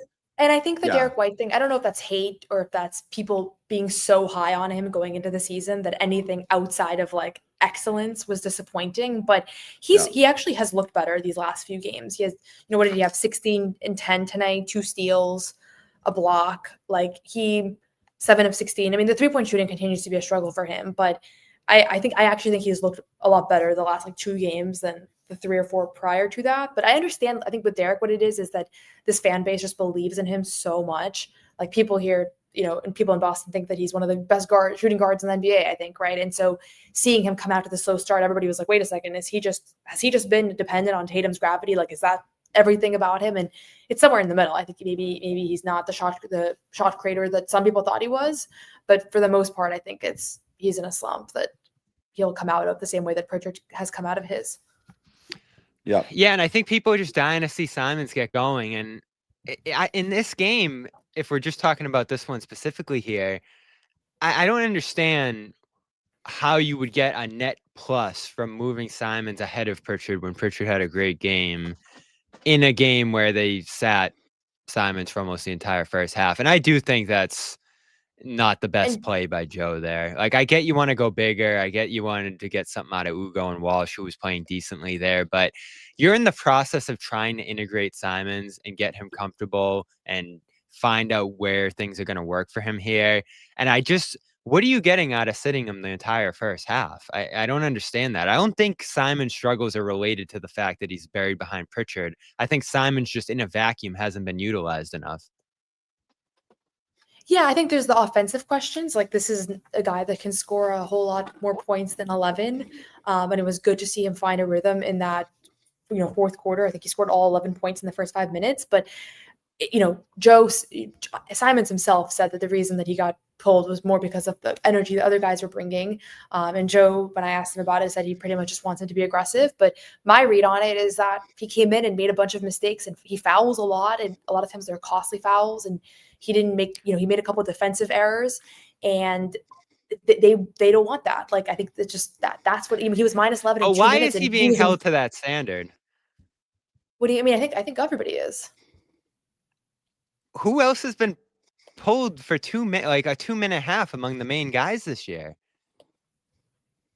I mean, is he one of the main guys? I don't know. Well, if he's not, it's a question. mistake. Like, There's my one criticism is we're insane at this point if we think he's that not he's Ugo in a Gonzalez world and Jordan with Walsh Ugo and Josh Jordan Minot. Walsh. He's your second most talented scorer right now. You want to argue between him and Pritchard, that's fine. But and he's a guy, you need what he brings, so you got to find a way to get it. He's not you're in my doghouse and you're on the bench guy. He's just not one of those guys. He's an imperfect player on a team that is lacking offensive punch and talent. He's got to be a guy who plays. He got you back stuff. in the game. Yeah, it's insane to play him 2 minutes in a game. Insane to me. He's not one of those guys. He just isn't. You were shooting. That's misuse. That's bordering on malpractice. Especially when you want to play a 3-point heavy style. And I get it, Noah. We've talked a lot about he needs to play better defensively. They've been tough on him, that sort of stuff. And I think that's gotten more out of him. And I guess you could argue maybe sitting him in the first half set up a better second half. But I guess he... Yeah, I threw Baylor on there only based off of preseason expectations and the fact that he's been an absolute zero. I think Pritchard's, I don't know if people are still concerned about Pritchard, but I took him off that screen. That's interesting to me here. 65% Derrick White. Wow. Anyway. Part of it is probably Derrick White's face when he makes mistakes. What? I thought that was going in a different direction. Because he looks sad. That was kind of an unserious comment, but you know what I mean?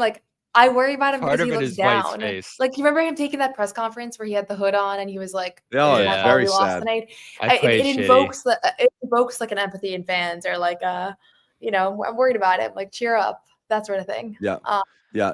But he's been quietly looking better. So I think it'll come around. The same way I feel I noticed Pritchard's improvement a couple of games before really came to the surface. But 16-10, one turnover is one of the primary. It's the same thing. He's got a 5-to-1 assist to turnover ratio this year. Yeah. He's just shooting. He's forcing his shot. He's struggling to find his rhythm, and the shot's not going in. The rest of it is not gloom and doom bad. He's being tasked with being the number 2 scorer on a team when that's probably not what's natural for him. He's a give the game what it needs sort of thing. He's the type of guy that can go off for 25 and 30 points every once in a while, but that's just not his game. His game is being an all-around complete player that makes the smart play and the smart read and plays good defense and good team defense. And he's, all of that stuff. And then also scores and also has been shooting the 3 ball extremely well the last couple of years. That went away this year. But again, a lot of it can be attributed to just not having as much talent on the floor around him and being forced to do stuff on his own.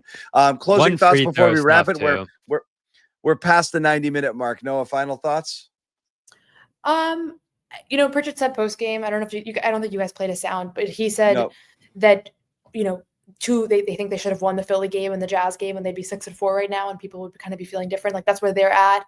The reality is, I don't know if this record is going to hold. Below 500, you can't really. It's not a great record, but I do think some of the bright spots out of tonight are, and just in general, it's good to see some stuff out of Jordan. I thought again today he was a big part of the swing in that second quarter. He made some mistakes later in the game, but I thought 2 games in a row now he has come in and really done his job well, and we hadn't really seen that in the first 2 years of his career. So some of the younger guys, Jaylen kind of alluded to it, but there's some guys here that have really impressed, and there's some good, I could see how this year ends, and even if they underperform my own expectations, I had them at 45 wins. There are some developmental stories that I'm continuing to see some good progress on, and tonight was another night where I think you could see some of those strides. Yeah, you hope some of that stuff's consistent. What did he say this morning? He's fighting for his life. You asked that whether he's fighting for his life out there. I mean, he was that's I tough am fighting for my life, and I don't even know what I was doing out there.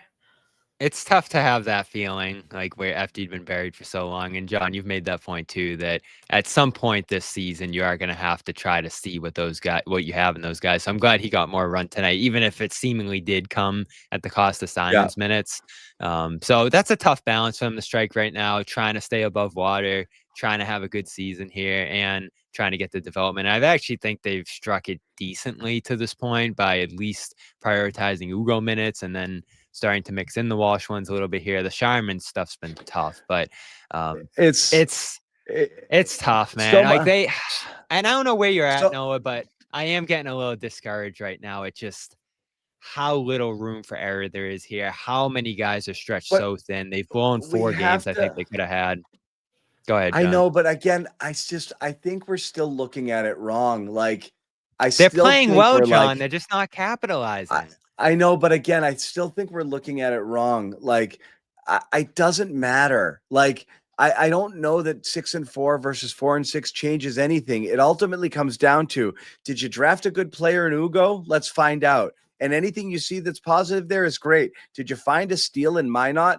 Great. That's awesome. Can Baylor play at all? Is Jordan Walsh savable?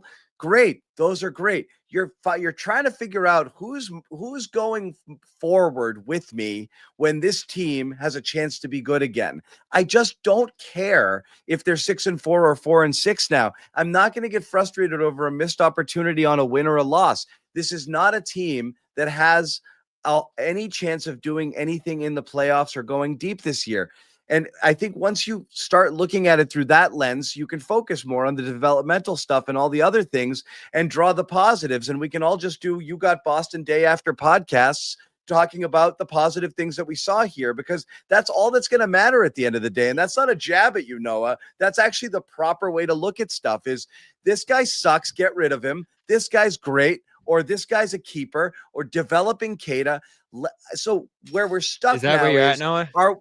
Are we going for wins, or are we going for, like, I don't want to see Kada sent to the bench because he didn't do the thing. I want him to learn through his mistakes. I want to see these guys play through stuff. I want to see them be tested and pushed a little bit and develop and accelerate their development a little bit more. I'm less concerned with, finding the right combo of players that's going to result in a win. That's it. I think that's a healthy outlook. Big picture, I keep thinking there's like 2 storylines every game. There's the big picture, who looks like they're a piece of the future. How does Jaylen look as far as, we didn't know how the knee thing was going to affect him. He looks like he's back to his old self for the most part. And Kada, rotation player. Josh, I love what we've seen out of him so overall this season. Like, I think there's that. At the same time, fans are watching specific basketball games. We're here, I'm here on the road. Everybody's frustrated. Everybody's down after these losses. And I still think that they are in that zone where they could be 6-4. They could be 7-3 right now if they had executed better in a couple of these games. And so I can't totally discount the outcome as much as it's different than past years where it's like they're trying to get the number 1 seed and expectations are sky high. Like, I still think that within all of that, and that's what maybe the one place where I differ from you is pulling Kada, pulling Simons. It's not like Joe is trying to stunt Kada's development. I think that's the tool that he uses to coach Kada. Whether or not it resonates, I can only go off what the players say. And he hasn't pulled them much this year. Sure, you but think, even Simons, you think Baylor and Simons meant like are dealing with the yo-yo aspect of things well right now mentally? I mean, I don't know, but at the end of the day, like I love, Baylor's one of the guys that I enjoyed watching a lot last year. And as much as I'd love to have seen him play tonight, like Jordan Walsh got 20 minutes and Hauser got 20 minutes and Ugo got 9. And I like that Ugo's with the team. And I don't really want to see him go to Maine too much, but there's only so many minutes to go around ultimately. So as much as I want to see Baylor play, like who is he playing over right now? They're fully healthy breaking too. My heart. There's going to be times this year where guys are out with injuries too. Like right now, this team has been fully healthy all year. So I'm not really worried about Baylor getting a DNP because he'll have his everybody's going to get minutes this year, aren't they? Yeah, everybody's going to get, and there's going to be guys.